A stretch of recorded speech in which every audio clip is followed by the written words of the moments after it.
Hello, welcome to the bonus Special Moves podcast. I don't know what episode this is. 11.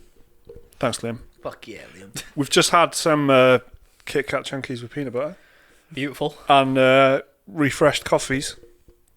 And ready to talk for like another hour or so. Before we record the COD videos and stuff like that. Yeah, we do care about you guys. It's just fucking busy, man. Do you know what I mean? I can't, like, now that I can speak freely, like, I didn't want to say it in the public one, but like, because I haven't even told what games that I played, right? Because I didn't know how much I can talk about it, but we want to do a Cyberpunk. I want to talk to you about Cyberpunk, Biomutant, Final Fantasy VII, Death Stranding. I've got so much that we want to do. We've got ideas for content now. Like, we know that we can do that, and there's like, fucking hell, when we did the new releases, like, Liam's getting 2 of them, I'm getting 2 of them, you're going to get at least one of them, Dan. Yeah, I'm sort of thinking about getting Astral Chain as well, but it depends on the... Is that Bandai Namco? Astral Chain? Yeah. Nintendo. What's the Bandai Namco one? Man of Medan. No, what's like their Astral Chainy looking one? Oh, Code Vein? Code Vein, yeah. Anime Souls. That's it. Weeaboo Souls. That's out next month, isn't it? Yeah. That's what I was thinking. Sorry, man. So there's a bunch of stuff, bunch of new stuff. Yeah, and it's not even it's September gearing yet. up now, so this is more like you can at least see like, oh, this is, you know, like I look back in our videos in February and we were like covering like Devil May Cry, Metro, Far Cry, and it's just because it's like, because we were actually buying them. Like, I was thinking about this month, like what games were out. It's been pretty slim pickings. It has, hasn't it?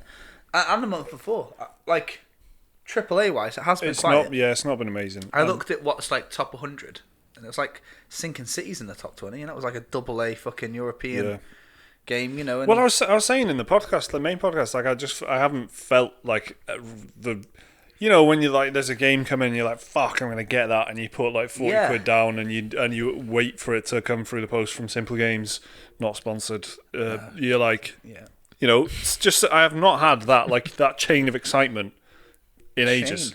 I know what you mean. Well, that's the thing. I think that maybe that's half of the reason why I like Fire Emblem so much, because it was kind of like a fuck you. I'll buy it. I get it. Yeah. And you know, but Control. I played that at Gamescom, and I'm well up for that now. I can totally see that, and it's one of them we were literally just on about before we started this off-topic podcast. But just give us a second, all right? We're just talking about Biomutant, because I played it and. These guys were like pretty excited for it, weren't you? Yeah. I was like, it's gonna be shit, lads. And so I got to play it at Gamescom. Fucking hell, it's good. And it reminded me of like Ratchet and Clank, kind of Jak and Daxter, like the natural evolution of that type of game, like for this generation, which we haven't really seen. Like Ratchet and Clank, you guys say is like the best example, but that is a remake of the old stuff. So what happens if someone did something completely new with those ideas? Ukulele, they kind of tried. Wow, yeah. And look how well that went. So, like, I mean, it's okay, obviously, Ukulele, but like the new one looks better. The one that never. That's Ukulele is a game that's looking back, though, isn't it? Is the thing. It's not trying to do too much. Exactly. So these guys have pushed forward, and then so in that same vein, none of this is including Nintendo, by the way, because you know, Nintendo do. We know about Mario. Yeah. So, like in that same style, like Control, I don't know if there's been a game like that in a while, like a third-person shooter that's not part of some really elaborate IP that's been going on for about 15 years. PS2 had loads of them, man. PS2 had loads of these games. Of course they did, yeah. And like I say, Psyops, that's the one, man. That really makes me think of... Second Sight was the one I liked, and I don't think that was very well reviewed, but I played it loads. I loved it. And it was like, you know, it had like you woke up in some sort of lab type setting, and it was like this, like, you know, it felt like you were in some sort of Swedish, you know, sort of Nirvana, like the countryside was in the background right at the beginning. Like so Ex Machina or something. It was a little bit, and lab in the middle of the forest. And I just sort of remember in the lab bit, I might be totally wrong, but I remember this thing of there being a window and you could see outside and you could see that this place was in quite a beautiful place, but then the lab itself was obviously like, well, fucked up and video gamey. But it was a fucking good game, and it had you know, an instruction booklet where it listed all of the psychic powers that you had and all this stuff. And there were so many games that did that sort of thing. You just don't really get them. So we're looking good. So the games that are coming out are looking pretty decent for us to pick up and play in our spare time. But so we're going to be recording a couple of videos after this bonus podcast. Yeah. And it looks like we're like from then, like. Those games, and a week after there's even more games. It pretty much doesn't slow down. It's like there's something fresh every week. Yeah, pretty much. All the way up until the end of November now. For me, anyway. Like, I know October's got a lot of heaters. November is like... some big stuff there. Yeah. So I'm looking forward to Planet Zoo. I'm looking forward to fucking Death Stranding, and there's one other game in November I'm looking forward to that I've forgotten about. It's not Pokemon. There's a Star Wars game coming out, which I'm looking forward to. Yes, that's the other one. Fallen Order. Yeah. Fallen Order. That'll be good. That at least it'll be at least good. I think that it could be great. I'm worried it could be shit, but I am actually hopeful that, because I've seen the gameplay and it's not entirely convincing, but I'm so hungry for a Star Wars game. That mixed with the fact that Respawn haven't made a shit game, and mixed with the fact that I think a lot of this Star Wars stuff will be setting it up, and you're gonna all you need to do is be able to walk through a fucking intergalactic marketplace and have ships flying overhead, and it's gonna. I want to hear in the distance. Dun, dun, dun, dun, dun, dun, dun, yeah, exactly. Yeah, but I don't want to see the banner. I just want to know that it's going on. It's cool as well because it's the only EA produced Star Wars game that's not a Battlefront game. Which is we're about 7 years or something into. I don't, you'll forgive my exaggeration. Expiring soon. But they've had this Star Wars license. If I were for Disney, so long. I would not renew that contract. Absolutely not. If I were Disney, what I'd do is put a massive fat convention on over the weekend and show off fucking tons of new Excellent stuff. segue. If I was Disney, I would stop being such a dick about Spider-Man and just make a fucking deal with Sony. Well, okay, so actually, this is very could be a nice. good way to start, because I did see this and the whole thing is a bit confusing. I know that there's some Sony... Is Spider-Man out of the MCU now? What's going on? Yeah. The deals and negotiations are still going on. Yeah. And they're just using PR against each other. Okay. Really. But it's like a negotiating tactic. But it's looking shaky as fuck. Because they can't agree on a deal. And there was news earlier this week that it basically said he's not in the MCU anymore. That's what I mean. Yeah. But then everyone's blaming Sony. But then I think it was Stanley's daughter came out in the news, right? And was like, well, fucking hang on a minute. Sony, Disney treated... She was saying that Disney treated Stanley like shit and stuff, basically. Yeah. And she was saying that Sony, you should hear Sony out, because you shouldn't just give one massive, mega corporation entity sole control over her father's work. And it's good that there's another company that is like saying, hang on a minute, we have a stake in this, and we've got different ideas and stuff, and offering it, and that it's weird how everyone's just sort of gone after Sony. So I like the way that you said that Liam straight away there said Disney should fucking get on with it. Yeah. Well, because Disney were the ones who they put forward this like incredibly outrageous offer.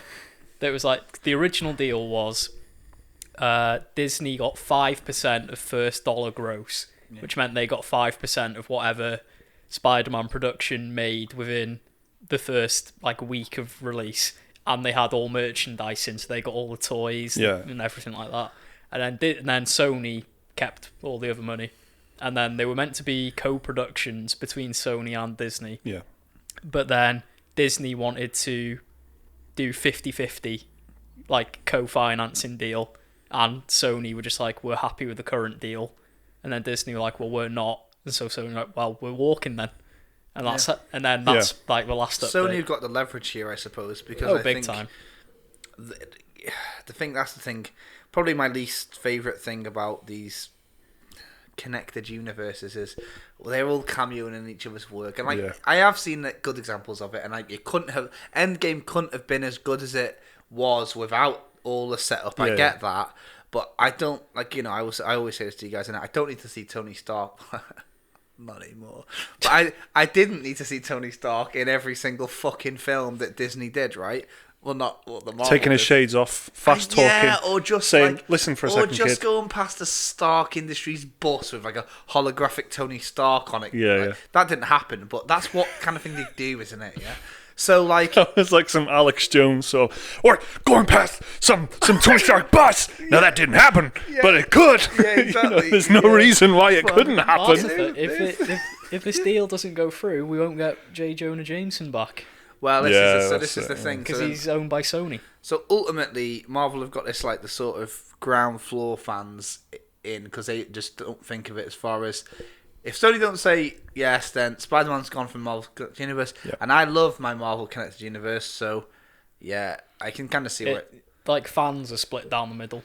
Yeah, because Spider-Man, they're taking sides as well. could do it. I bet there's a lot of There's a lot of people being like, don't let the Mega Mouse, control everything. The Mega Mouse, that is Alex Jones as fuck as well, actually. Isn't But it? then there's other people saying like, well, Sony aren't capable of making a good Spider-Man film by themselves, which there's a bit of truth to that. They made Venom, for fuck's sake. Did they actually say Mega Mouse? Yeah. No, that was completely ad-libbed by me. You know what? Yeah, I watched loads of Hey Dougie with my baby, Yeah. and like one of the squirrels in it, one of the superhero name is the Mega Mouse. I've never seen Hey Dougie, so... Oh, no way. Well, maybe if the parents out there know that, you'll get that. That's funny, that Mega Mouse. No, I just made that up on the spot. Sorry, it's just how often do I talk about parenting stuff, right? But like I've never brought Mr. Tumble up on this podcast ever, and we thank you for the it. stark reality is he's in my life about 4 hours a fucking day. But I have to Hey Dougie has to get the credit where it's due. No, nice. So I'd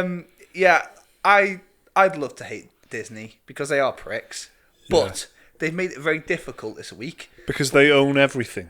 Yeah, but they do own everything. But being a hipster is good because a lot of it is very uncool stuff. Like, I don't care about Lady and the Tramp. So, And The Lion King I watched, shit. Yeah. So, and Star Wars, I'm not massive into it, right? So, I feel like a lot of the charm doesn't work on me. Until this week, where I was like, well, The Mandalorian looks fucking great. Like, I opened the IMDb up earlier, right, just before we started recording, right? Yeah. And whoever's doing like the art direction for that is fucking nailing it, because the poster, not only is the poster really nice, the poster sits next to like the thumbnail of the actual trailer, which is just like some stormtrooper helmets. It's like perfect. It's like two paintings right next to each other. It can't be like. They're going full space western. It's well good. Yeah, it's really nice. It's really clean decision making when it comes to like how it looks, I think. But the colours and stuff like that, like that trailer, the poster for the new Star Wars with fucking him in the background. It looks gosh. Big it Palpatine. Yeah, I was saying to you lads, it looks like a fucking mobile game. Right? It does. Shite. What kind of like? They just. It's because it's a lot of blue and a lot of red, which they should have like. I know what obviously thematically it makes it very clear what they're going for, but that's what Star Wars is about like, some light versus dark and all. But they could have done it battle, but some mad cunt in the background overseeing everything. Exactly, but there's so many more interesting ways that they could have done it, and more like even like fashionable ways that they could have done it. They could have done all sorts of nice fucking 80s stuff or something. Yeah, the devil's in the details of it, because the Mandalorian is just some fucking man walking towards. I think he is a man. Yeah. Walking towards the camera off a spaceship. He's the Mandalorian. On a planet. There you go. Yes. You're welcome. Right, so yeah. So, right, he's just walking on some fucking desert planet. There's a sunset in the background because it's Star Wars. And there's a fucking... And it looks like the ship. Good, the bad and the ugly or something. And it just, it just looks amazing. And it's so funny how it's so simple. Like, it's one of them, isn't it? It's pure finesse. That's the only way to describe it. Do you know how much the budget is per episode? It's like 15 million per episode. It looks ridiculous. Like the trailer, it looks like a movie. It looks like a trailer for like Rogue One or something. John Favreau's clearly. You've seen the listed directors for each episode as well. They've got John Favreau, Taika Waititi, Bryce Dallas Howard. He's doing one episode, right? Taika Waititi's they've just got him for one episode. Why not, innit? They can afford it. Give him a go. It's like Band of Brothers or something like that. There's that level of like, just fucking pump money. This is going to be groundbreaking. We need a big one to launch the Disney Plus. Exactly. And it's very exciting. Werner Herzog. He's in the trailer. How would you get him in Star Wars? Yeah, exactly. He's not even directing it. He's just in it as some It has to be good dude. if you get the mad German man. It's fucking, man. Talking about bounty hunting being a complicated business or whatever he says. Yeah, amazing. Fuck Herzog, man. I was like, come on. I'm well up for that. I am well up for that. And that's, so like, in the UK here, we don't know when it's coming out, but I think if you're listening and you're in any country other than the UK, I think you know pretty much. Like, I think America, Australia, Netherlands. It's the start of November, pretty much. Yeah, maybe they're like working out a deal with Amazon to host it on their servers or something. There's got to be something going on, but we don't know in the UK when it comes out for us. But it looks like November. But it might be the licensing is because Sky has got so many Disney things and Netflix has got a few Disney. It might be as simple as they just want to launch it where everything is on it. Yeah, and they don't want to, and they want to wait till they expire. I think something because I've got Sky TV at home, and on the movies they were having like a Star Wars marathon over the weekend. Yeah. So maybe I think they might be like trying to get as much use out of their license before Disney come and like take it back off them. They have Now TV, which is the same thing. They're like the digital face of Sky. They've got like. They've got a Disney section. They've got a Star Wars section on under the genres, right? So, but there's obviously some sort of like Disney are waiting for that deal with Sky to run out, so they'll have the Disney almost bought Sky. Remember? Yeah, maybe part of the Fox shocking deal. Everyone. They almost bought their way out of the problem. It is crazy how much they've overtaken, but it's going to be cheap when it comes out, like way cheaper than Netflix. And if they really do come, like they haven't announced this now fully. They initially said it, and they have the rights to them. If they really come with the back catalogue of everything, including like Studio Ghibli stuff, especially like that, if they have that on point, because that to me is like the most interesting aspect of it. Because some of them are quite hard to pin down now because they don't make them physically, but they've still got digital distribution rights, so you can stream them for like £3 or £4 a pop. But like. Yeah, if I can get all the Ghibli on there on day one, I'll get it day one. They've got every episode of The Simpsons. I'm going to get it. The Simpsons is on every single episode. They've got National Geographic and stuff, and that doesn't sound, if you're not, that doesn't sound immediately thingy, but that means free solo. I watched that yesterday, by the way. It was, first time. Yeah. Oh, why? Good, isn't it? What's your? It's like if Nathan Fielder was interested in outdoor pursuits. He's a bit of a he's a caravan and stuff. It's just a bit of a weird guy, isn't he? Yeah, he just seemed like it wasn't. I don't know. Taking anything seriously. Not very likable and very self-aggrandizing. I mean, he was doing amazing stuff, but he was very aware of it. But crucially, Nathan Fielder's a character. Right, you can't, in case you don't know. But imagine the character Nathan Fielder was, had strong forearms. That's what it would look like. Yeah, and he can do that weird thing where you do that with your hand, and then you can put your hand in any crack and climb up it. There's a line in it that said that is the most glorious crack on planet Earth, or something like that. And it's like the most immature thing. But the way this American guy just like fully earnestly says that. Is the most glorious crack on planet Earth. It's like, how can you not find that funny? So many different ways. Yeah, exactly. How can you not find that amazing? So that was free solo. Yeah. But they do all sorts of fucking good stuff, and they've financed loads of documentaries now. And people don't even realize how much they do, and they've got that as well. And then when that's folded into the mix, that's basically everything that Netflix has got. Netflix has got the TV series, film catalogue, they've got their own exclusive stuff, and they've got factual things. And that's everything that Disney will then be bringing to the table for £5 or, whatever. We don't know what the price is going to be in the UK either. It's but it's like $6. So it'll be about £5 a month probably. Yeah, but Brexit in it. Who knows? Yeah. Could be about £20. Yeah, 20 fucking Boris coins, isn't it? So it's like, yeah, you're right. You're totally right. 20 Boris coins. That's how much we're going to be making a month, mate. That's we're all fucking dead. You've seen Snowpiercer, haven't you? Yeah. Fucking hell. Great British Railway. Yeah. I don't know. I'm really Great British Railway. Constantly going round. Yeah. Fucking hell. And I've moved up to the central carriage. Keep politics out of games. 400 men with axes. Yeah, that's a factual thing I'd watch. So I was quite impressed. My favourite thing about a Disney thing was that they made. What was it called? It was D23. D23.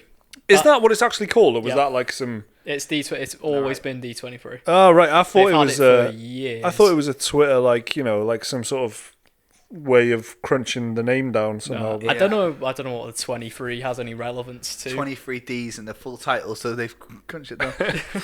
But there's loads of good stuff. Mandalorian was the one that I'm most looking forward to. But there's some news. There's the Obi-Wan Kenobi being confirmed as being played by Ewan McGregor in a series, which we already knew. But it was good to have have that the totally proper confirmation.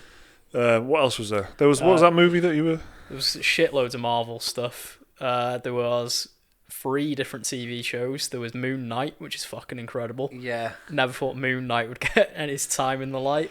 There was a She-Hulk TV show announced. Yes. And a Miss Marvel TV show announced. What else was there? Black Panther 2 was confirmed with Ryan Coogler coming back to direct it. 2022 or something. I think so, yeah. And they showed off the cast of the Eternals, which is like Richard Madden, Rob Stark. Yeah. They confirmed Kit Harington's going to be in the Eternals. So Thrilling. you've got a Stark Boy reunion. Yeah, 2 Stark Boys. And Gemma Chan from Humans, right? Yeah, she's going to be on one of Channel the 4 lead in the characters. UK. Yeah. She was in Captain Marvel as a Kree, but she had like 2 lines. Right. Oh, right. Oh, really? But since then, her stock has risen quite a lot because of Crazy Rich Asians. Yeah, Right. so She was like the breakout of that film for a lot of people. Well, she did really well in Humans over Yeah. here. She's like she was She's like well the main known over android. here. Yeah, but in America, Yeah, and and such. it's got like Angelina Jolie in it as well, and Salma Hayek. So Oh, right, some quite big people. Kamal Nanjiani as well, he's in it. So, the Eternals is what?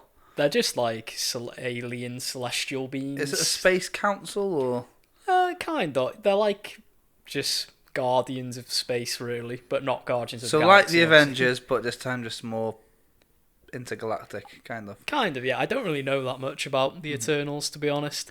It's just Moon Knight. Yeah, It's right. so So, fucking Moonlight, I think I remember years ago now, you were talking about the most underrated Marvel characters, and it was a question, wasn't it? Moon Knight, yeah. It was Moon Knight. In And an old Squirrel podcast. Girl was in I was there. going to say, wasn't like some fucking dynamic squirrel or something like that? No, was Squirrel Girl, Girl, Moonlight, and Squirrel Girl. Spider-Gwen, I think, was his top 3. Right. Yeah. Was that about right? About that, yeah. That was about 2-3 years ago. Good Yeah. attention, Yeah, wasn't if you it? don't know Moon Knight, he's basically Marvel's version of Batman, except has the powers of an ancient moon god, Khonshu.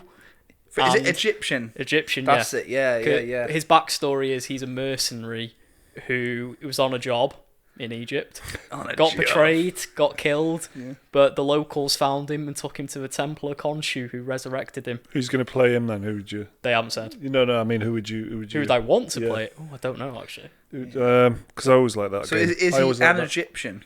No, he's American, Oh, okay, just. but he's rich, so a detective, so he gets compared to Batman a lot. Bradley except Cooper, innit? Get Bradley Coops on. Cooper could be pretty good, Get you know. Coops on the case. I always think he'd make a good He's already rich superhero. He's Rocket Yeah. Raccoon though. In Oh, Guardians yeah, of the so he Galaxy. is, Not so that he I is. mean, they can play multiple characters. Gemma Chan just brought up. She's playing Yeah. another Marvel As character. long as he doesn't look like a raccoon. Yeah. Like, he'd be alright, do you know what I mean? because his name is Mark Spector. There you go. Yep, That is such a James Bond's baddie. Yeah, that's yeah. Moon Knight's. Oh, human the name. James Bond. Have you seen that? Oh, James Bond. No is called Time to No Kill. Time to Die. Oh, was it Die? No Time. No Time to Die. It could I've be right. either. No time to kill, no time to die. This think is it is. Schrodinger's cat I think right it's now. No Time to Die. I think it is Die. now because you that say. because I think it definitely is because I replied to whoever first whenever the poster came up with No Time to Die Hard because it like that feels No Time to Die. Loads of people saying that feels like such a perfect James Bond title. I don't know. I think it feels either too James Bondy. It feels like It's a one of the parody. books that never got made into a film because it had Yeah. such a silly title. Well, it probably is. It's No Time to Die. Yeah. I mean, Sorry, love. No There time was- to die. yeah. I remember there was a rumor that the next Die Hard film was going to be called Too Old to Die Hard. but this is what But I then thought. Too Old to Die Young came out. Yeah, that would be fucking funny. Actually, Too Old to Die Hard. I like that. Or like Old Habits Die Hard. Yeah, the Die Hard thing could get away with it, but That's what I thought. No No Time Time to to Die Hard, I could believe. nah, but No Time to that's Die. whack. Yeah. What? No Time to Die. It's just No Time to Die is no good, is It's it? just Well, shit, isn't it? Yeah. You'd hope it'd have some sense of finality to it because it's meant to be Daniel Craig's last Bond film, isn't it? But yeah. he hasn't got any time to die, so Exactly. So that's not. Is he gonna going to happen. retire? He's got to, hasn't he? Well, So it's going to end with someone saying, "Oh, you got to go do this now, James," and he's like, "No time." You know, Time to Die followed by a lot of Time to Kill. he was meant to retire after Spectre, but Spectre was shit, so So yeah, I don't think I watched Spectre. You know, I did not I like watched it. that last one. You know, Spectre was the one with. thingy. The complete Waltz. waste of Christoph Waltz. There was one part. That's right. And Rami there was one Malek's in part, this. and there was one He's good in this part new one. where the groundskeeper says, "Not listen to me, you little shit." That was Skyfall. Yeah, it's Skyfall. What was Spectre then? The one Spectre after. was the one after Skyfall. Skyfall had Javier Bardem in it. You know, the No Yeah. Country for Old Men guy, and that's when James Bond has to go back home to face his demons. See- Oh, so that in a was house yeah, in yeah. So that was in. Scotland, Even, where I he's- don't even Scotland. like Skyfall. Yeah, because it was a lot of that, wasn't it? I have to go back, but I can't go I back. think There's only one good one. It's Casino Royale. to home. Casino Royale is my favourite Bond film. Skyfall, I think, is a good third of a movie. As soon as he leaves Shanghai, I don't like that film anymore. I didn't mind the last third, but yeah, it was a bit Home Alone at the end when they were setting up traps in an old abandoned house. His old Scottish manor. Yeah. And but that I remember this. So I had in the UK there's this thing called well, there's lots of different versions of it. Basically, cinema trips are quite expensive over here, yeah, and you can pay a certain amount of money to like a Netflix subscription, but you can go to the cinema as much as you want. So the one I had back then was Cineworld Unlimited, and Cineworld's like a cinema chain in the UK. So I used to go a lot of the time with my friends, and I remember like one of the perks of Cineworld Unlimited is you got invited to see films early, and one of them was Skyfall. Have I told you this before? It was the Chester Greyhound. It was before. I think you've told me. And we went to see Skyfall at like what they called like the red carpet premiere in the Northwest, and it was like absolutely packed out. Loads of people were there. You know, Spencer Wilden was there. All the most famous North Wales people. And Carol Vorderman. And the Northwest of England, they were involved as well.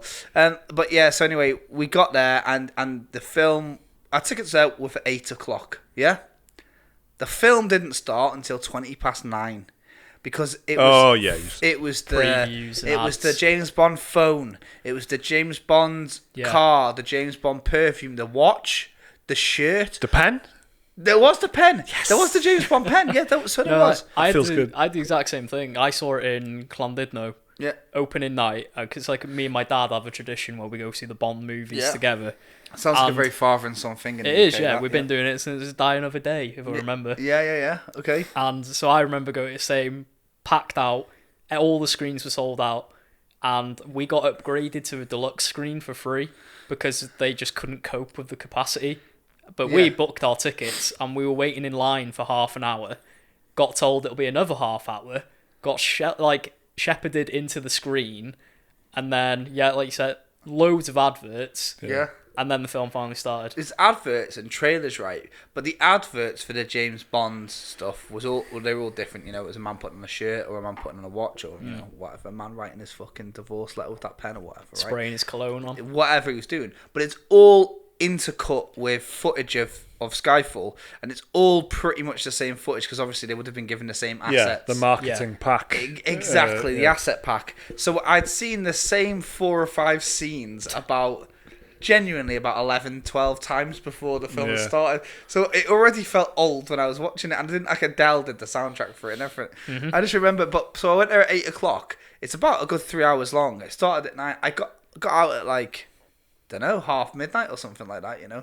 Longest night of my life was seeing Skyfall in the cinema. Yeah. And in terms of, you know, cinema. I went to see Midsummer actually recently, and that was a similar thing. Remember, I got home at like 1:30 in the morning. I left at fucking 7:30. It might fucking hell, see Midsummer. Fucking hell. What if it was still like light when you got out, eh? Like, Midsummer. Yeah. The pagan sacrifices are coming. Yeah, that novelty wore off with Midsummer, you know, like the whole film's in the daytime. The only bit at night time's the very, very beginning, and then there's a dream sequence in it. But like it's very bright, and like you're watching it at night, like in a dark room. And it's just like staring into a float, like the these lights here. Yeah. It's just a bit of a mess. So yeah. Anyway, I remember when was this? I don't know how we got into James Bond. I don't know. But I don't care anyway. Was there any more Disney stuff that we haven't mentioned? Lady and the Tramp got announced straight to live action. Yeah, live action straight to Disney Plus. What was this? What's this fucking onwards, upwards thing with Pixar film? Tom Holland and Chris Pratt. Yeah. So there was a bit about that. High fantasy. I don't know what it's about. It's about an orc. Sorry. It's about orcs, as far as I know. Orcs and humans. Right. Okay. As far as I know, I don't know. Could be good. Apparently it's a high fantasy thing. I'm open. Pixar, come on. Yeah, exactly. You know. There's another one called something like fucking, I don't know, Ori and the Last Dragon. Oh, yeah. Or something like that. Is it Raya? I think it's Raya. Something like that, which looks really, really nice. They showed off like one piece of key art for it. Yeah. Pixar. Disney animation. Yeah. Oh. So I'm not sure if it's 2D or 3D. I hope it's 2D. But there was loads of people coming out of that because they showed some footage there. What did I say with The Lion King? I said that they need to make a massive 2D film, put it on Disney Plus, and it'll win over people. This is going to cinemas. This one. Oh, it's not a Disney Plus film. But it looks really nice. Looks like could be what type of stylization. Eastern sort of like Eastern mythology type thing. Cool. So that could be very cool. They showed off, what was it? Emma Stone as Cruella de Vil. They certainly did. Punk rock. Right, I'm telling you now, right? I said it to you guys. Everyone that you know that went to Halloween parties dressed as Harley Quinn. Yeah. For the next 2 or 3 years is going to go dressed as Cruella de Vil. It's such a 18-year-old to 30-year-old Halloween outfit. It's unreal. It looks dead easy to execute, but it's very iconic. Yeah. Like the hair being split, white and black, but it doesn't look too decrepit. She pulls it off because she's Emma Stone. I don't know if anyone could pull it off, but it seemed like very modern looking. Yeah. Still very like. But I reckon that's where the Mandalorian falls down. What are you going to do? Spend £800 on a fucking replica suit, mate? No. People will be like, "Oh, is that Boba Fett?" And you'd be like, "Fuck's sake, you're not fucking seeing the Disney Plus exclusive series." Whereas, Cruella de Vil, I'm telling you right now, keep an eye on that. Maybe not this Halloween, next Halloween, and you'll be there. Yeah. Not even next Halloween. I don't think it's out till 2021. Oh my god! Talking about not being out for ages. Black Panther 2. 2022. 2022, wasn't it? That was a pretty big announcement, I guess, movie-wise, wasn't it? Yeah. Was there any casting news or anything? That. Well, did you? Yeah, right. Did you? Yeah, I said Ryan Coogler coming back, and I went, 2022, and you went, yeah. You've been going through some stuff. Yeah. No, there was literally nothing about that apart from principal cast returning. That was it. Yeah. So the same heavyweights like from the first one. I saw a picture again on Twitter of the very nice looking suit, but I don't know if that was just a picture from the first film, to be honest. Yeah, that was happening a lot though, because let me tell you, like, can you tell the difference? If I showed you a still of Black Panther, would you be able to go, that's actually from Black? Well, Liam would, but yeah, exactly. And I would. So, like, can you confirm? That was actually Killmonger's suit. Yeah. So like I saw a picture. And it did look a little bit like different. I don't know if that was like something. Or, I wouldn't have a clue. Or what? I actually, now you're saying that's ringing such a bell. I actually was watching something. What was it? Oh, fucking hell. Breaking Bad. It's a Breaking Bad film. Right? Oh, yeah, the teaser. Yeah, so there was, what's it called? El Capo or something? El Camino. El Camino, right? That's the car. I'm just like... That's the car he drove away in at the end. Yeah. Yeah, cool. All right. But then there's a scene in this teaser. Well, yeah. And I didn't know if it was... I couldn't remember if that was from Breaking Bad or if it was a teaser for the new film. Do you know what I mean? Oh, okay. So I was like... Because he's... Yeah. Have I seen this before? Is this new footage? Or it was. And brand new footage, yeah. The continuity with Breaking Bad is second to none, really. Like, if you watch Better Call Saul, the amount of stuff in there is so good, you wouldn't be able to really tell. Like, so in this, the scene is, it's just one scene, isn't it? It's an interrogation of Skinny Pete, who's looking fucking rough. Mm-hmm. Yeah, because I think the last time we saw Skinny Pete in the show, because I watched Breaking Bad recently, like it was him playing piano. Wasn't it? It was Walt towards the end hires him and Badger to scare Pete and Gretchen to have and the Elliot. red light on Elliot's head. Yeah, pretend he's hired hitmen to if they don't fulfill their promise the to him. baddest hitman like west of the Mississippi or whatever. Yeah, it's just Skinny Pete and Badger with a laser pointer. That's exactly it. Yeah. But so Skinny Pete, last time you see him, he doesn't look that bad, but now he looks like he's gone well back on the meth. It starts off with the camera outside the interrogation room, and you can see the 2 honorary photos for Gomez and Hank from Breaking Bad. So I really liked Breaking Bad when it was on. I'm so glad that we didn't do this podcast when it was on, because it would have been like the worst thing ever. Like, I was so into it. Worse than Game of Thrones. Like, I was proper into it. Massive into it, right? And Better Call Saul is phenomenal, but like, it's hard to, because people didn't at least know Breaking Bad, but back then, like, it was the show that no one had heard of, really. At least around here, like, so now I'm excited to go back to it. And it's not far away, is it? It's October. The 11th of October. Yeah. Straight to Straight to Netflix. Yeah. So I hope it's good. It can't be bad. I have faith. Yeah. In Better Call Vince and Saul team. could have been like really not good, but it's somehow like on par with Breaking Bad. Like, at this point, Better Call Saul's... I'd argue it's more, as a show, it's more consistent in quality than Breaking Bad. Yeah, it just completely stays like... It's really, really cool. Starts high and just there's a flat line across. Yeah, and some of the, like, that's what's so good about the Lord of the Rings TV show coming up, right? It's like the people that really did work on Breaking Bad, well, Better Call Saul, really, because the characters in that they invented for Better Call Saul, like Chuck and Kim especially, are like some of the best fictional Oh, characters I reckon in ages. And so the fact that they're on Lord of the Rings is, woo. It's a good time. Yeah. So yeah, I watched fucking Neon Genesis Evangelion. You know, been watching a bit of that after Liam was mentioning it. So we all watched that. Well, you watched that. It came on Netflix, didn't it, quite recently? Yeah, And then so Liam's I've seen it. obviously watched it. Yeah. And then Jake's gone on it. It's one of the holy trinity of anime, along with Ghost in the Shell, Cowboy Bebop. I've watched 2 episodes. 2 episodes of good or Yeah, it's good. It's good. Yeah, I mean, it's basically it looks and sounds and plays out exactly like the kind of thing I thought it was, which is not a bad well, thing. that's at all. the thing. The way everyone talks about it, which I'm not looking too much into because I don't want to kind of spoil it for myself. Everyone talks about it like shit gets like really real, like halfway through or something that goes crazy. But at the moment, it seems like a really simple setup. There's these things attacking Earth, and there's these fucking kids that get into these suits to fight the mechs. And there's 14 angels, and they've got to take down all 14 angels. Very video gamey. And if the show was just straight up that all the way through and nothing else happened, which is what I'm led to believe, like from me watching it, then I'll be very happy. But people are saying it goes crazy. I put up a fucking tweet about it yesterday. Well, I had the day to myself yesterday. Like Sean was at like a wedding and all this.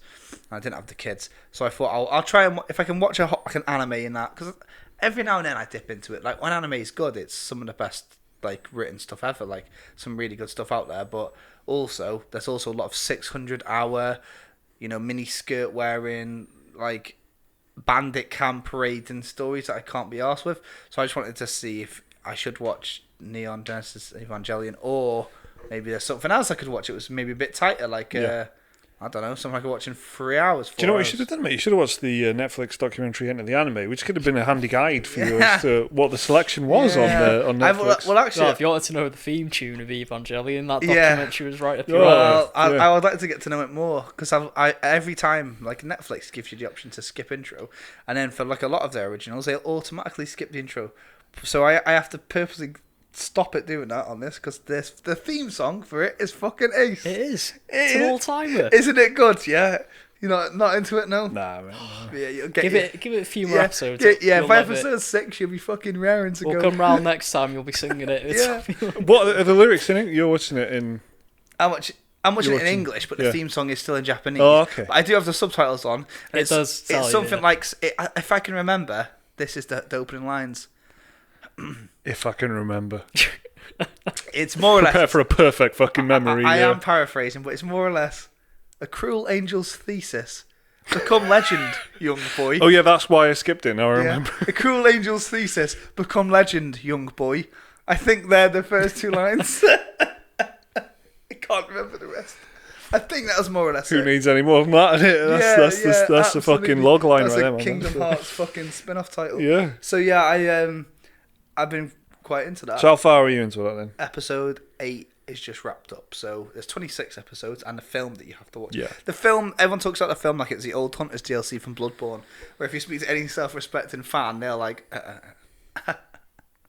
make sure you watch it, because it explains it all. Which is exactly what happens with Bloodborne, where you're like, well, do you want to know Orphan of Cos? Happens with Firefly as well. The series Firefly, ends and then there's a you have to film. watch Serenity. Isn't Firefly like a rip-off of an anime, actually? Probably. It's very inspired by. Someone has said that. I can't remember what it was, but... It is very Cowboy Bebop-ish, actually. Firefly. Bunch of like bounty hunters drifting through space. Space bounty hunters. I put a tweet out about this fucking anime thing, and the amount of people replying, and then a couple of people that replied to me were like streamers, so then their fans were getting involved. So within about an hour, I had like 46 different recommendations, and I'm not calling anyone out in case the guilty party is a patron. But somebody DM'd me a Google spreadsheet with 150 with a rating, and they were like, my Discord and me have made this. And I just said, can I have I've got the day to myself. What anime can I watch in a day that will be better than Neon Genesis Evangelion? 150 in a Switch. The problem is, nothing is better than Evangelion. Yeah, so that's just the thing. So everyone's kind of been like, nah, what in it? They gave you the tools to make your own damn decision, didn't they? That's what it was. Yeah, but this is what I mean. Like, because my whole tweet was like, I've watched all the basic bitch anime, Right. like One Punch Man and Attack on Titan. Yeah. I don't have 600 hours to watch Naruto or whatever. Just give me something I can watch in and don't send me anything. And also, don't send me anything ongoing, because I'm purposely saying I want something. You want a nice start. So and finish. How much of Attack on Titan have you seen? I've only seen the first series. I want to see. There's 2 more. Have you seen season 3 of Attack on Titan is one of the highest rated things on IMDb at the minute. Yeah, I saw season 1, and this was when Attack on Titan was out. Like, I was watching it serial, episode. It's all on Netflix, I think. Even the third Series one. one. I think so. Series 1. 2 hasn't even come out then. The manga, I think. Series 1 is the only thing on Netflix. I thought they added season 2. No, Yeah. there's no, I looked at it like yesterday. Unless they've added it this morning, they've. Unless you want to get a Crunchyroll subscription. Yeah. This is exactly it. Well, this is what I was going to say. Like, the Crunchyroll boys were out in full effect, which is such a better name. Which is such a Cyberpunk 2077 name for weebs. Yeah. So, but I thought, you know what I mean? Like, I don't know. I've got to be careful though, because Fire Emblem Three Houses is the best game this year. I played Neon Genesis Evangelion, and what was it? 3 or 4 weeks ago, all weebs are banned from our comments. And I do already have a cartoon profile picture on Twitter, albeit it's of my own face. Yeah, close All enough. I need soon to do, it'll be Asuka, won't it? all I need to do is change that to a girl in the bloody mech suit, and I'm Suddenly, everyone's going to be taking you seriously. and I'm gone. Exactly. I might have to balance it out, take the cartoon picture away, because I can't be talking about Neon Genesis Evangelion like on Twitter like that, can I?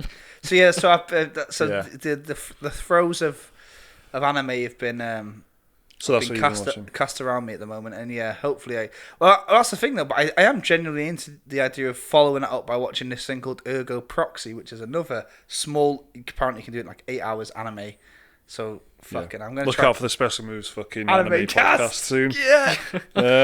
Just what Liam. I mean, finally, someone else has watched this stuff. And I'm Liam, not even that much into anime, to be honest. This stuff. No. I mean, Yeah. I meant specifically Neon Genesis there because I know because Liam was like quietly trying to tell us how fucking good it was, and we haven't seen it. I went fucking full in on it. I went into the remake movies. Liam's and already offered to send me like a companion spreadsheet. reading piece. No, not a spreadsheet, but an article to title together, which is sometimes what you need, isn't it? Like, Yeah. nice like, explanation guide. yeah, it's like good, like when you watch the Babadook, you can follow up with like now here's what it all meant sort of thing. It's always good to have a little look at that. Yeah. So by the way, I did also watch The Terror, but I guess I'll talk about that in the next bonus pod because by then we'll be halfway through the series already. Right. But episode 1 was a bit of like a prequel. Like it ends with Pearl Harbor. Yeah. Okay. So then the next episode, which will be live today, I guess, is them, I suppose, going into the Which is kind of like what the first series was like because they basically set things up in the first episode and the expedition begins in the first series. And the expedition begins and then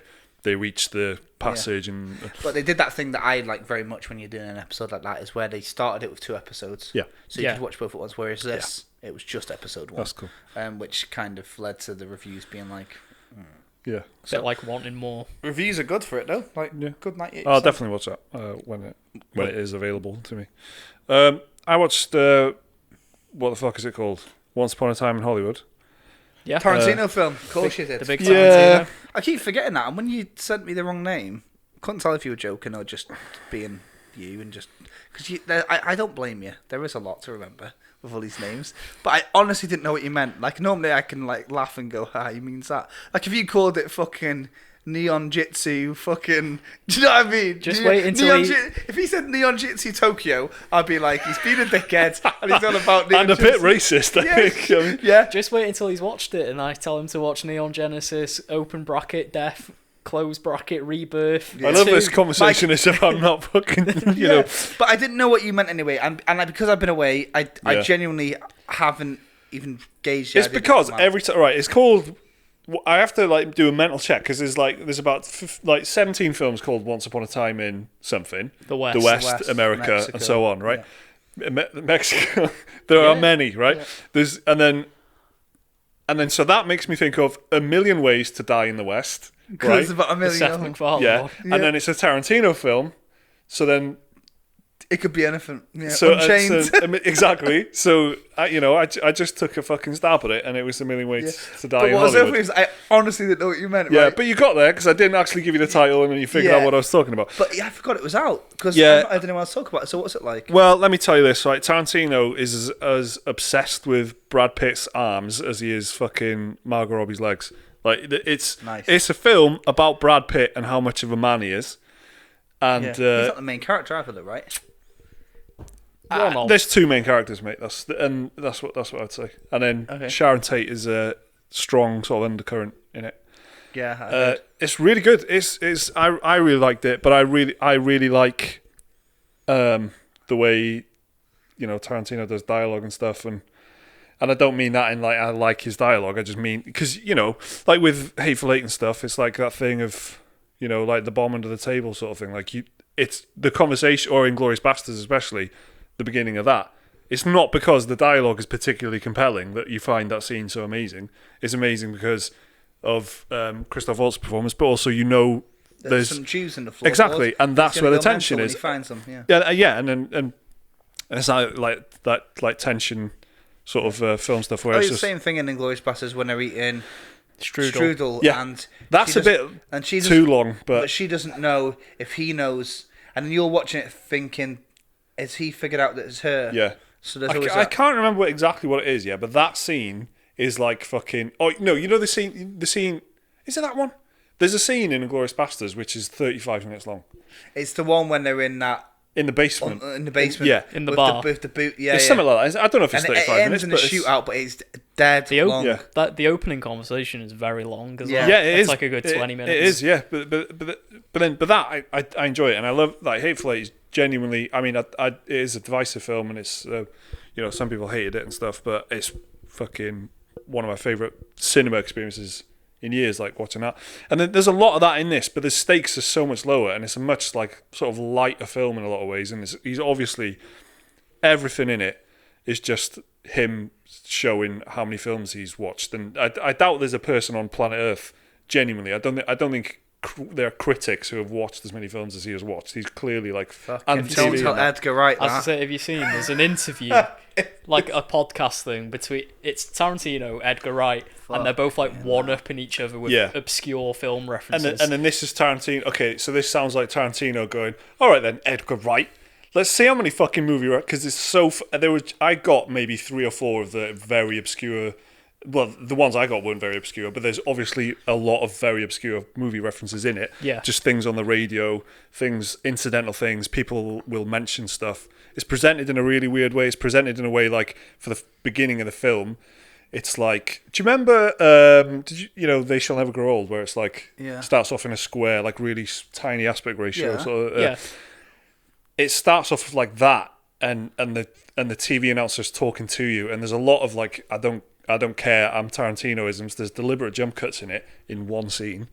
They're just for no apparent reason, and there's loads of shit like that in it. There's loads of like following people around.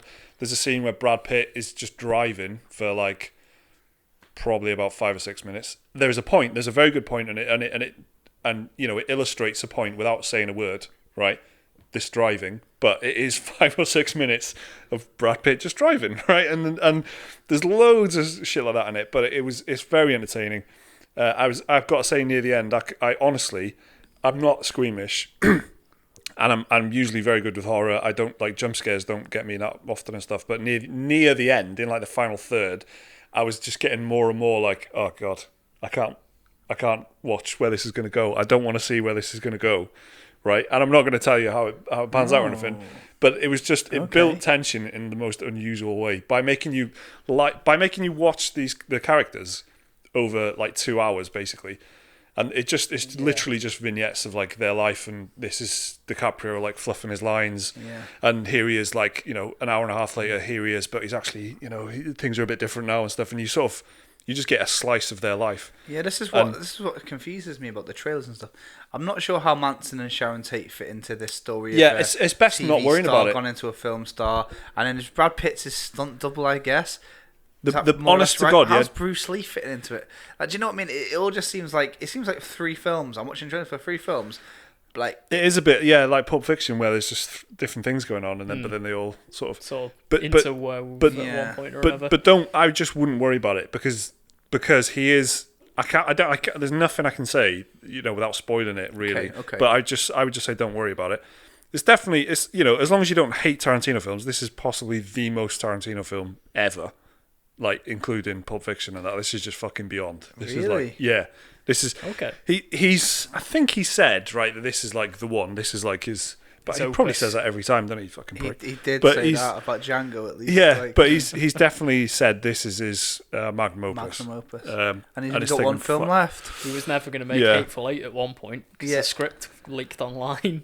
Yeah, so it did, yeah. And then he said he was never going to make it into a film, and then he did. If he only does one more film, then I need to watch this anyway. Me and Liam it's are going to good, go and see it, I think. It was one of the things. Oh, Pacino's in it. Al Pacino's in it. And he's fucking good. Is he in it quite a lot?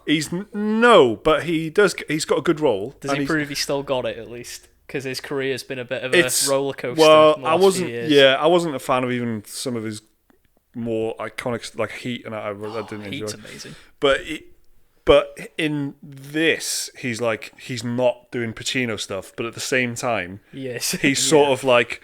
I don't want to spoil it for you, but there's some restrained Pacino. He's just playing a character. He's an actor playing a character, and he does a good job of it. He's not going. This is Al Pacino, but there's a couple of little like funny bits in it where he sort of goes like whoa and all this stuff. Yeah. But that's not the role he's playing, and he does a couple of other fun like nods to. There's loads of movie references in it, and then so because it's Al Pacino, there's a couple of Al Pacino references. It does seem like very film school wanky. It really is, but it's so entertaining. And Brad Pitt, he's just the fucking coolest motherfucker on the planet, and that's what the film's about. And honestly, you watch it, and it's just that's what the film's about. Quentin Tarantino loves Brad Pitt. That's what the film's about. That's what the film's about, and there's nothing wrong with that because Brad Pitt's a boss. It's cool. It's a good film, but DiCaprio's also.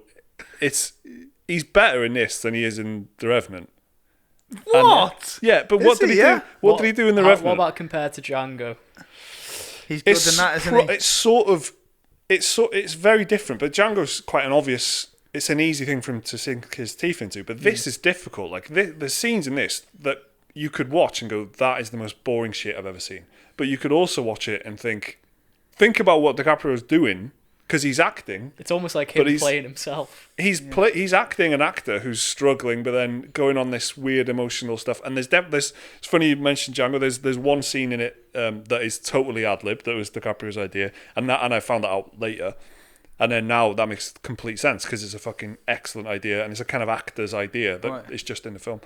It's worth a watch, man. It's a long film, but it's definitely worth a watch. It's like 2 hours 40, isn't it? Yeah, but it's it's what you sign up for. It's like fucking you guys love Nicholas Winding Refn, right? And it's like saying there's too much red in it, but that's what you sign up for, innit? You know it's going to happen. It's not at a glacial pace. Yeah. The thing with Nicholas Winding Refn films they're only like an hour 40, but they feel like 4 hours. Yeah. I still love them. Time and space itself is an art form. But the point is, you know what you're signing up for, innit? And if you're on board, then you're gonna like it. So that's good to hear. Then it'll be like all of his other films. Whereas that's if you're a fan, you're gonna love it. Yeah, exactly. I also watched I've watched a lot this week, but I watched wrestling. No, it wasn't wrestling. It was powerlifting documentary on Netflix. Oh yeah, called West Side versus the World. Right? Did you? Yeah. Okay. And it was now I've watched some good stuff. Right, I've watched some good stuff this week, but I've chosen to talk about this one because it's about how basically some fat men managed to lift very strong weights by being like crazy, like relentless bastards. And it's about this one gym in the powerlifting community in Columbus, and it's in the west side of Columbus. That's what it's called. That, and it's about like this. Just it's not even about like you'd watch the like the trailer thing that auto plays on Netflix. You'd think it was about steroids and shit like that, and it seems like grittier and seedier than it actually is in the trailer. But what it's actually about is just how these dudes just like fucking they'll just be like truck drivers or they'll just be like normal guys, but then they'll like ruin their lives and their relationships just so they could like lift £650 in a squat or something. And then it's a weird one, but it was like I couldn't stop watching it. Well, the battery, like we've just recorded 2 podcasts back to back, and it drains our batteries. Not our batteries, but the camera's batteries faster than we can charge them. So we'd have to literally take like 45 minutes out to put video on for the last like the charge is a 5 bit broken. minutes. So hopefully, well, I'll see what Liam's got for you, but there's going to be something on the screen right now. Whatever Liam wants at the moment. Put a bit of still in it. Give him black screen in it. It could just be the full-on fucking plot summary for Neon Genesis Evangelion. And who are we to argue? Yeah, you're guessing Liam's house for the next 10 minutes, all right? So I watched West Side versus the World, and that was all right. I watched The Guilty, which I'm not sure if Jake has talked about on this because Jake's seen it before, and but it seems like you've recommended that to me, but I didn't realise that. I recommended it to everybody crazily because it's fucking amazing. It's amazing. Yeah, it was. How did I find it? It was nominated for an Oscar, I think, Best Foreign Language Film. Yeah. And normally the Oscar foreign language films are good. Like the Oscar documentary noms are always at least good. Yeah. And I'd found that it had gone to Amazon Video. It was then taken down from Amazon Video, and now it's on Netflix. That's how I watched it because it was literally under popular on Netflix, which I'm very glad about because it's like a fucking masterclass in writing and acting, and it's it's like a play, isn't it? It's amazing. It's just it's one of these. I love this sort of. I'm such a sucker for like if you can make a good story in one room, like you've got me. Like I'll love that sort of stuff. Yeah. And it's the whole story is about this guy's face and how his face changes over an hour and a half. Yeah. And it's just the best. Not literally about that. It's a Danish thing, and after you've watched it, you'll keep saying Eben. So you want to watch it, right? Because for that reason alone. That's good. So that's called The Guilty. Yeah, and the premise is, by the way, it's like it follows this quite unlikable guy. He's a cop. He's been discharged from working on the streets for some reason. We don't know what. And he's a call center operator. He just seems quite apathetic about things, and he's just answering calls. Like, yes, sir. Okay. No, a car can't come and pick you up. You've been drinking. And then he gets a call from somebody who has catches his ear. I think is the best way exactly. To... Who's actually like kind of. Brings a spark of life about him. Yeah. So the whole film, it's not in one take, but it's all in real time. It all takes That's place. How it plays out. Yeah. So it's like 90 minutes long, and the story's 90 minutes long. It takes place about that time, and it's him just using it the call center room, and he's doing a late shift as well. So like the supporting cast is just like other people typing in the background. Yeah. And it's worth a watch. They are bringing it out over here in the West, like they're doing like an Americanization of it, I think. But as long as you don't mind reading a subtitle, because you will be doing a lot of reading because it's just pretty much that. But this actor who plays the main character, I don't know who he is. Very, really good. Very good. He looks like he could just be like some Danish TV actor who's got his first film gig and is actually like very talented. Proper serious. He nails it. No, he's very, very subtle and when he needs to be and stuff. And just the fact that he just the camera is on him the whole time and he has to respond to what's going on this phone call. How you shoot that?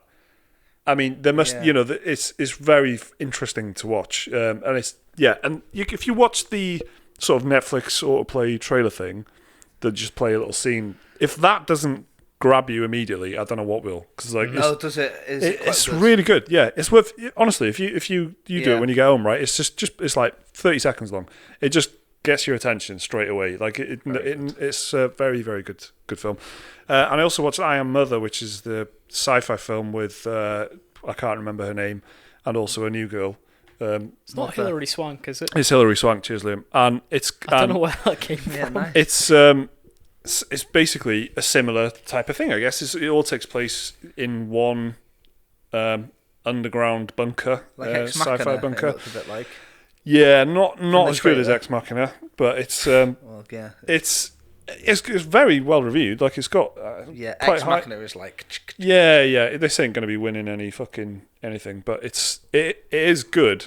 I found it extremely predictable to the point where me and Laura watched it and we had a lot of fun, sort of saying this is going to happen, right? And then like an hour later, it happened, and we were like, what the fuck? And it was a little bit disappointing how it actually plays out.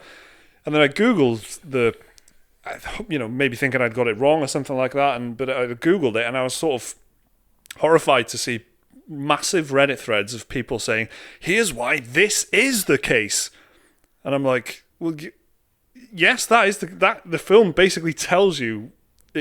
One thing it does really cool, right? There's twists in it galore, right? But it basically tells you what the twists are in the beginning, and in not in a totally obvious way, but in an obvious enough way to catch your eye. And one of the big ones is it says, so something happens and it says days after apocalypse event 1. Okay, there's maybe 2 or 3 minutes of scenes of drama, and then there's another text on screen thing saying days after apocalypse event, 13,500 or something like that. Yeah. And then what happens straight away after that fact comes on the screen and makes you go, oh, hang on a minute, how does that add up? And you start thinking about, and so it tells you things like that right at the beginning.